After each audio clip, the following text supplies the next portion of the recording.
یک جوان برای عائله‌دار شدن به دختر واخوری برآمد. با دختر گپ زده به همدیگر معقول شدند. هر دو توی شدند. بعد از توی زن به شوهر گفت بیا مسابقه میکنیم. شوهر گفت چه خیلی مسابقه؟ از یاد کردن سوره های قرآن و آیت هایش را مسابقه میکنیم که نیکی بسیار از یاد میکند. شوهر راضی شد و هر دو از پی از یاد کردن قرآن شدند. از پس روزها میگذشت. هر دفعه شوهر بسیارتر از یاد کرده زنش را مقبول میکرد. شوهر از این ذوق برده خواندن قرآن را زیاد و سوره های بسیار از خود کرد و 1 سال نشده قاری قرآن شد و خرسند شده به نزد پدر و مادر زنش رفت و گفت با دخترتان از یاد کردن سوره ها و آیت های قرآن را مسابقه کردیم. هر دفعه دخترتان به من محبوب می شود. من قاری قرآن شدم گفته فخر کرد.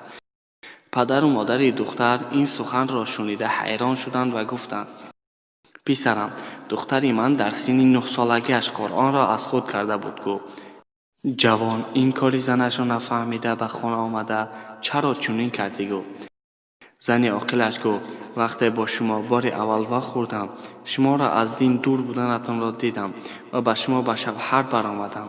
شما را با الله شناس کردن خواستم. شما را به دوزخ افکندنتان را نخواستم. شوهر اشکهای چشمانش را من کرده نتوانید و از زنش بسیار ممنون بود.